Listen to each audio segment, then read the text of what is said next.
ಹತ್ತಿ ಹೊರಡೋದಿಕ್ಕೆ ಮುಂದಾಗಿದ್ದ. 10 ಸೆಕೆಂಡ್ ತಡವಾಗಿದ್ದಿದ್ರು ಕಾರಲ್ಲಿ ಕೂತು ಬದುಕಿ ಬಿಡ್ತಿದ್ದ. ಆದ್ರೆ ಏನೂ ಗೊತ್ತಿಲ್ಲದಂತೆ ಹಿಂಬದಿ ಬಂದಿದ್ದ ಅದೊಬ್ಬ ಸುಪಾರಿ ಹಂತಕ ನೇರವಾಗಿ ತಲೆಗೆ ಗುಂಡು ಹೊಡೆದು ಕೊಂದು ಹಾಕಿದಾನೆ. ಆ ಉದ್ಯಮಿಯನ್ನ ಕೊಂದಿರೋ ಕಿಲ್ಲರ್ ಫಿಶರ್ಗಳ ಹಿಂದೆ ಇರೋ ತಿಮಿಂಗಿಲ ಯಾರು? ಯಾತಕ್ಕಾಗಿ ಸಿನಿಮಾ ಸ್ಟೈಲ್ನಲ್ಲಿ ಹತ್ಯೆ ನಡೆಯಿತು? ಹೇಗೆಲ್ಲ ಪ್ಲಾನ್ ಮಾಡಿಕೊಂಡು ಬಂದಿದ್ರು ಅನ್ನುವ ಇಂಟ್ರೆಸ್ಟಿಂಗ್ ಕ್ರೈಮ್ ಕಹಾನಿ ಇಲ್ಲಿದೆ ನೋಡಿ.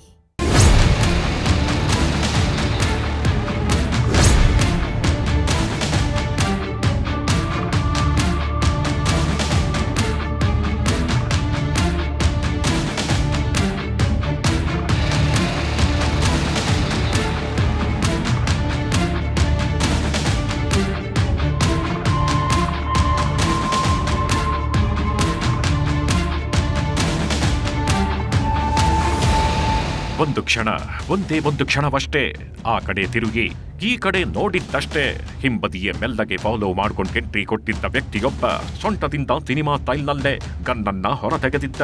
ಕಣ್ಣು ರೆಪ್ಪೆ ಮುಚ್ಚಿ ತೆಗೆಯುವಷ್ಟರಲ್ಲೇ ನೇರವಾಗಿ ತಲೆಗೆ ಗನ್ಗಿಟ್ಟು ಟ್ರಿಗರ್ ಒತ್ತೇ ಬಿಡ್ತಾನೆ. ಬಿಳಿ ಬಣ್ಣದ ಕಾರ್ ಹತ್ತಿ ಹೊರಡಬೇಕಿದ್ದ ವ್ಯಕ್ತಿ ಅಲ್ಲದೆ ಕುಸಿದು ಬೀಳ್ತಾನೆ. ಕುಸಿದು ಬಿದ್ದ ಬಳಿಕವೂ ಈ ಹಂತಕ ಗುಂಡು ಹೊಡೀತಾನೆ. ಅದು ಕೂಡ ಎದೆ ಬಳಿ ಗನ್ನಿಟ್ಟು ಮತ್ತೆ ಟ್ರಿಗರ್ ಒತ್ತಾನೆ. ನಂತರ ಆ ಕಡೆಯಿಂದ ಯಾರೋ ಕೂಗಾಡ್ಕೊಂಡು ಬರ್ತಿದ್ದಂತೆ ಅವರ ಮೇಲೂ ಗುಂಡು ಹಾರಿಸ್ತಾನೆ.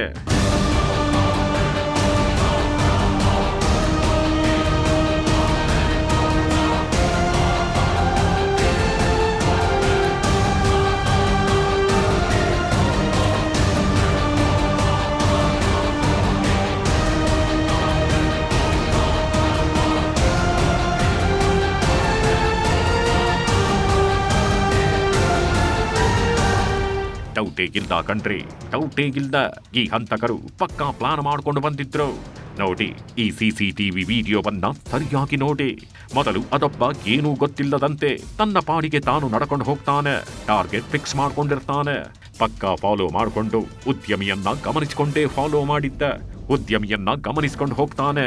ನಂತರ ಉದ್ಯಮಿಯ ಬೆನ್ನ ಹಿಂದೆಯೇ ಬೇತಾಳನಂತೆ ಬಂದವನು ತಲೆಗೆ ಗುಂಡು ಹೊಡೀತಾನೆ. ಕೆಳಗೆ ಬಿದ್ದಾಗ್ಲೂ ಎದೆಗೆ ಮತ್ತೊಂದು ಗುಂಡು ಇಳಿಸ್ತಾನೆ. ಯಾವುದೇ ಕಾರಣಕ್ಕೂ ಬದುಕಬಾರ್ದು ಅನ್ನೋ ರೇಂಜಿಗೆ ಗುಂಡು ಹಾರಿಸ್ತಾನೆ. ಇಷ್ಟೆಲ್ಲ ನಡೀತಿರ್ಬೇಕಾದ್ರೆ ಅದೊಬ್ಬ ಬೈಕ್ ಸ್ಟಾರ್ಟ್ ಮಾಡ್ಕೊಂಡು ಕಾಯ್ತಿದ್ದ. ಸತ್ತಿದ್ದಾನೆ ಅನ್ನೋದನ್ನ ಕನ್ಫರ್ಮ್ ಮಾಡ್ಕೊಂಡು ಬೈಕ್ ಏರಿ ಎಸ್ಕೇಪ್ ಆಗ್ತಾರೆ.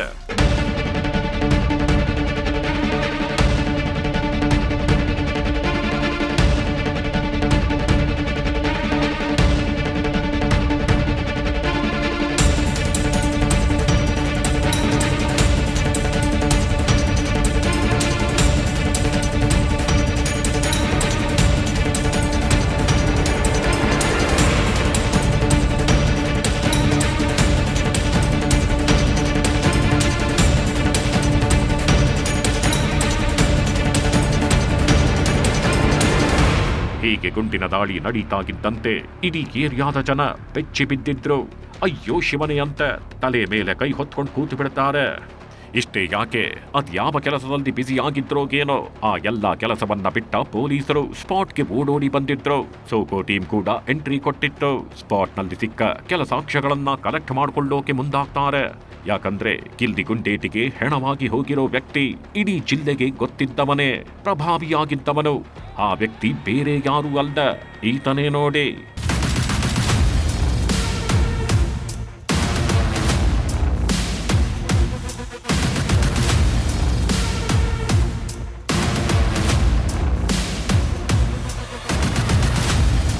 ಈತನ ಹೆಸರು ಡೇವಿಡ್ ಡಿಸೋಜ.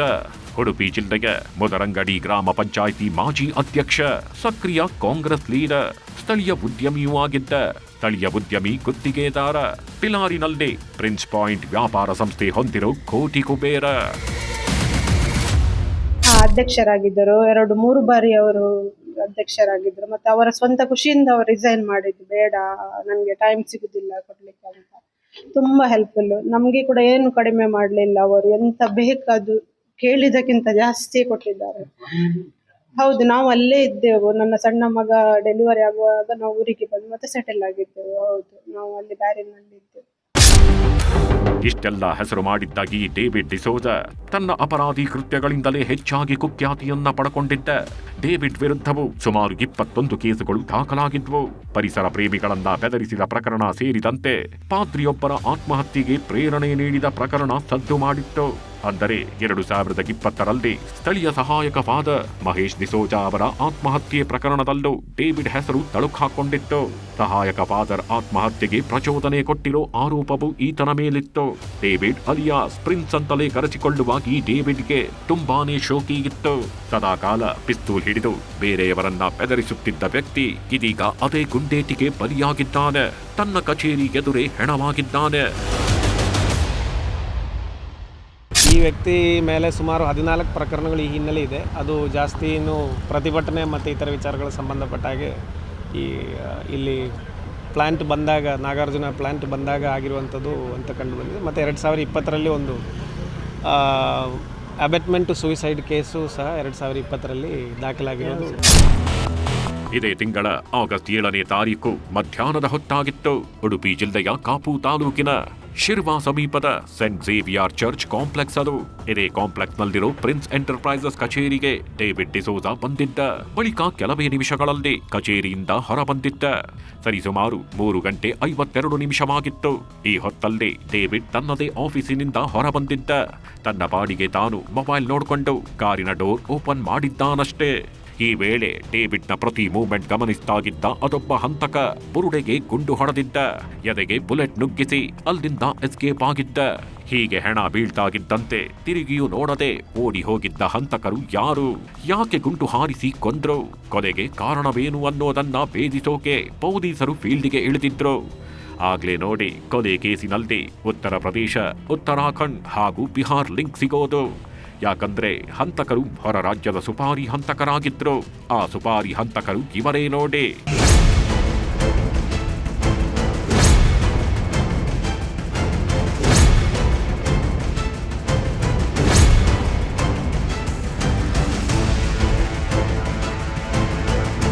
ಸೊಂಟದಲ್ಲಿ ಗನ್ನಿಟ್ಕೊಂಡು ಚೂರೇ ಚೂರು ಭಯ ಪಡದೆ ನಡ್ಕೊಂಡು ಹೋಗಿ ಡೇವಿಡ್ನ ತಲೆಗೆ ಗುಂಡು ಹೊಡೆದಿದ್ದು ಬೇರಾರೂ ಅಲ್ಲ, ಈ ಗಡ್ಡದಾರಿಗೆ ಹೆಸರು ರಾಜು. ಉತ್ತರ ಪ್ರದೇಶದ ಥಾಣಾ ಪಿಲ್ವಿ ನಿವಾಸಿ. ಇವನಿಗೆ ಸಾಥ್ ಕೊಟ್ಟಿದ್ದದ್ದು ಉತ್ತರಾಖಂಡ್ನ ಅಜಯ್ ರಸ್ತೋಗಿ ಅಲಿಯಾಸ್ ಅನ್ಮೋಲ್ ಹಾಗೂ ಬಿಹಾರದ ಜಿಯಾಹುಲ್ ವಜೂಲ್ ಶೇಖ್ ಅಲಿಯಾಸ್ ದೀಪಕ್.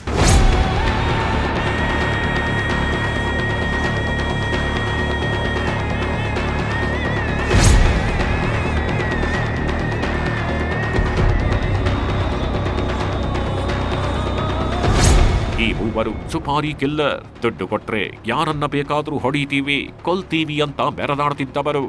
ಇಂತಹ ಶೂಟರ್ಸ್ ಉದ್ಯಮಿ ಡೇವಿಡ್ನನ್ನ ಕೊಲೆ ಮಾಡಿದ್ದು ಯಾಕೆ? ಈ ಕೊಲೆ ಹಿಂದೆ ಇರೋ ಸುಪಾರಿ ಕಿಂಗ್ ಪಿನ್ ಯಾರು?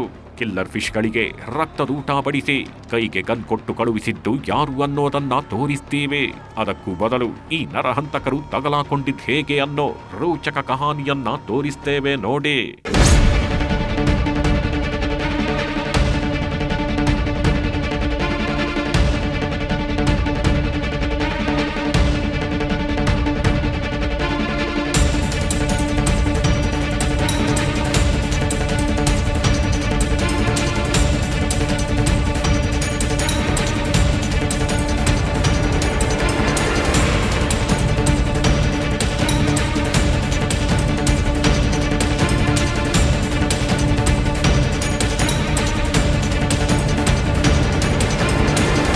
ಉದ್ಯಮಿ ಡೇವಿಡ್ ಹತ್ಯೆ ಪ್ರಕರಣವನ್ನ ಪೊಲೀಸರು ತುಂಬಾನೇ ಸೀರಿಯಸ್ ಆಗಿ ತೆಗೆದುಕೊಂಡಿದ್ರು.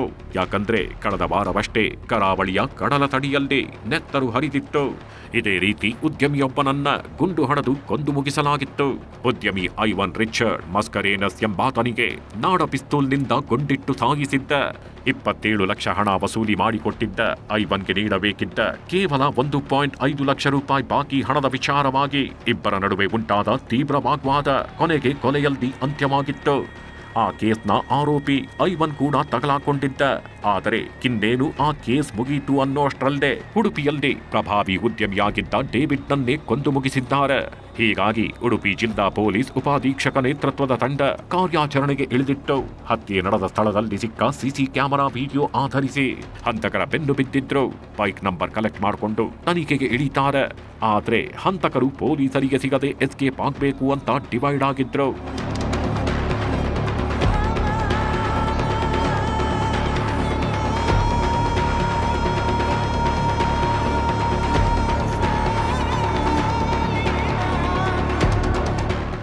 ಬೈಂದೂರಲ್ಲಿ ಒಂದು ಚೆಕ್ ಪೋಸ್ಟ್ ಹತ್ರ ಬಂದಿರುವಂಥ ಒಂದು ಬಸ್ಸಿನವರು ಪೊಲೀಸ್ ಚೆಕ್ಕಿಂಗ್ ಎಲ್ಲ ಕಡೆ ನೋಡಿ 3 ವ್ಯಕ್ತಿಗಳು ಹಿಂದೆ ಇಳಿದು ಬೇರೆ ಬೇರೆ ಕಡೆ ಬೈಂದೂರು ಮತ್ತು ಎಡ್ತರೆ ಮತ್ತು ಈ ಥರ ಏರಿಯಾಗಳಲ್ಲಿ ಬೇರೆ ಬೇರೆ ಕಡೆ ಇಳಿದು ಹೋಗಿದ್ದಾರೆ ಅಂತ ನಮಗೆ ಮಾಹಿತಿ ಕೊಡ್ತಾರೆ.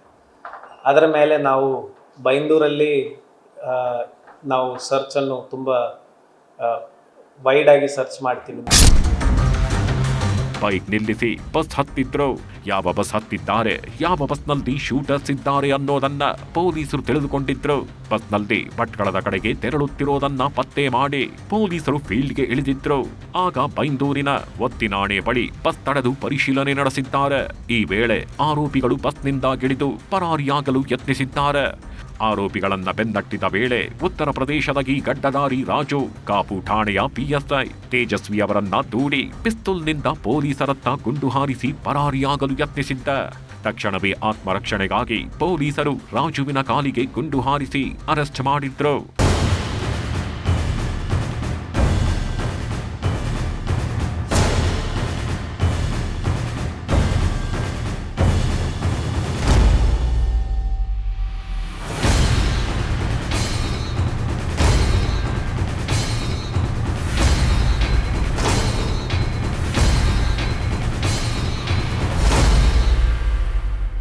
ಪೊಲೀಸ್ ತಂಡ ಅದರ ಮೇಲೆ ಹೋಗಿ ಸರ್ಚ್ ಮಾಡಿದಾಗ ಅದರಲ್ಲಿದ್ದ ನಮ್ಮ ಈ ಪ್ರಕರಣದಲ್ಲಿ ಶೂಟರ್ ಆಗಿರುವಂತಹ ರಾಜು ಅವರು ಈತ ಅಂತ ಹೇಳಿ ಉತ್ತರ ಪ್ರದೇಶ್ ಮೂಲದವರು. ಆ ವ್ಯಕ್ತಿ ವಿತ್ ಅವರ ಬ್ಯಾಗ್ ಆ್ಯಂಡ್ ವೆಪನ್ ಅಲ್ಲಿ ಕಂಡು ಬಂದಿದೆ. ಅವರನ್ನು ಅರೆಸ್ಟ್ ಮಾಡೋಕ್ಕೆ ಪ್ರಯತ್ನ ಪಡೋದ್ರಲ್ಲಿ ನಮ್ಮ PSI ತೇಜಸ್ವಿ ಅವರಿಗೆ ಮೈನರ್ ಇಂಜುರೀಸ್ ಆಗಿದೆ. ಬಟ್ ಅವರನ್ನು ಮತ್ತೆ ಅವರ ಹತ್ರ ವೆಪನ್ ಇರೋದ್ರಿಂದ ಮತ್ತು ಅವರು ವೆಪನ್ ಫೈರ್ ಮಾಡಿರೋದ್ರಿಂದ ಮತ್ತು ಸೆಲ್ಫ್ ಪ್ರೊಟೆಕ್ಷನಲ್ಲಿ ಅವರಿಗೆ ಫೈರ್ ಮಾಡಿ ಅವರನ್ನು ಅರೆಸ್ಟ್ ಮಾಡಿ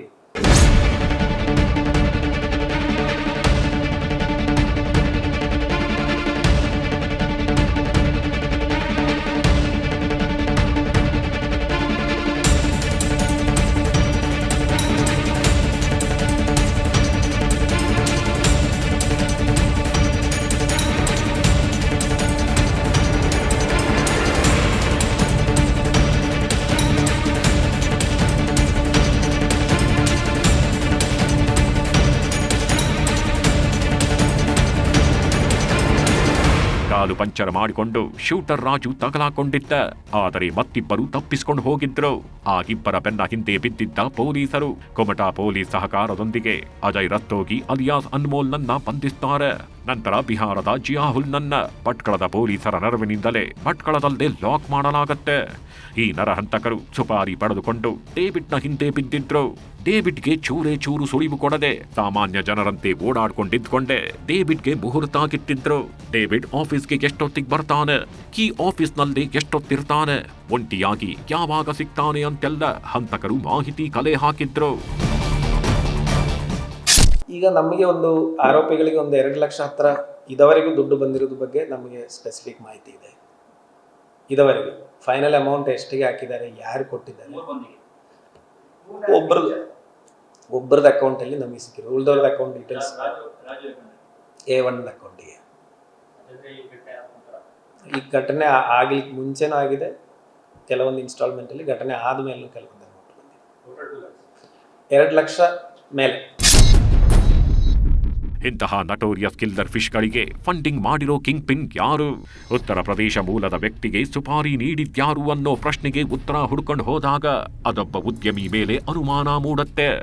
ಯಾಕಂದ್ರೆ ಉಡುಪಿಯ UPCL ಉಷ್ಣ ವಿದ್ಯುತ್ ಸ್ಥಾವರದಲ್ಲಿ ಗುತ್ತಿಗೆದಾರನಾಗಿದ್ದ ಡೇವಿಡ್ಗೆ ಉತ್ತರ ಭಾರತದ ಆ ಉದ್ಯಮಿಯೊಬ್ಬರು ಕಾಮಗಾರಿ ಒಂದರ ಗುತ್ತಿಗೆ ನೀಡುತ್ತಾರೆ. ಆದರೆ ಆ ಉದ್ಯಮಿ ಡೇವಿಡ್ಗೆ ಬಾಕಿ ಹಣ ಪಾವತಿಸಿರಲಿಲ್ಲ. ಈ ವಿಚಾರವಾಗಿ ವೈಷಮ್ಯ ಉಂಟಾಗಿ ಅಂದಾಜು 2-3 ಕೋಟಿಯ ಸ್ವತ್ತುಗಳನ್ನು ಡೇವಿಡ್ ತನ್ನ ವಶದಲ್ಲಿ ಇರಿಸಿಕೊಂಡಿದ್ದ. ಇದಕ್ಕೆ ಪ್ರತಿಯಾಗಿ ಉದ್ಯಮಿಯು ಈ ಕೊಲೆಗೆ ಸುಪಾರಿ ಕೊಟ್ಟಿದ್ದಾನೆ ಎನ್ನಲಾಗ್ತಿದೆ. ಕೊಡ್ಲಿಕ್ಕೆ ಉಂಟು, ನನಗೆ ತುಂಬಾ 1-2-3 CR ಬರ್ಲಿಕ್ಕೆ ಉಂಟು ಅಂತ ಹೇಳ್ತಾ ಇದ್ರು ನಮ್ಮ ಹತ್ರ. UPC ಅಲ್ಲಿ ಕಾಂಟ್ರಾಕ್ಟ್ ಮಾಡಿದ್ದಾರೆ. ಹೌದು, ಅವರ ಕೈಯಿಂದ ಹಣ ಹಾಕಿ ಕೆಲಸ ಅಲ್ಲಿ ಎಲ್ಲ ಮಾಡಿದ್ದಾರೆ. ಅದ ಅಮೌಂಟ್ ಅವರು ಕೊಡ್ಬೇಕಲ್ಲ. ಎಷ್ಟು ಸರ್ತಿ ಅವರು ಕೇಳಿ ಕೇಳಿ ಕೇಳಿ ಸಾಕಾಯ್ತು ಅವರಿಗೆ. ಹಾಗೆ ಮತ್ತೆ ಏನು ಅವರು ನಮ್ಗೆ ಹೇಳ್ತಿರ್ಲಿಲ್ಲ ಮನೆಯಲ್ಲಿ ಯಾರು ಏನು ಅಂತ ನಮ್ಗೆ ಗೊತ್ತಿಲ್ಲ. ಇಡೀ ಕುಟುಂಬವನ್ನ ಈ ಡೇವಿಡ್ ನೋಡ್ಕೊಳ್ತಿದ್ದ. ಶೋಕಿ ಮಾಡ್ಕೊಂಡು ಓಡಾಡ್ತಾಗಿದ್ರೂ ಕೂಡ ದುಡಿಯೋದನ್ನ ಬಿಟ್ಟಿರ್ಲಿಲ್ಲ. ಕುಟುಂಬಸ್ಥರಿಗೆ ಏನು ಬೇಕೋ ಎಲ್ಲವನ್ನೂ ಕೊಡಿಸ್ತಿದ್ದ. ಇತ್ತೀಚೆಗೆ ಬಡವರಿಗೂ ಸಹಾಯ ಮಾಡ್ತಿದ್ದ. ರಾಜಕಾರಣದಲ್ಲಿ ಗುರುತಿಸಿಕೊಂಡಿದ್ದವ.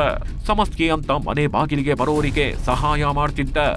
ಆದರೆ ಡೇವಿಡ್ ಪಾಲಿಗೆ ಬಹುಕೋಟಿ ವ್ಯವಹಾರವೇ ಮುಳುವಾಗಿ ಬಿಟ್ಟಿದೆ.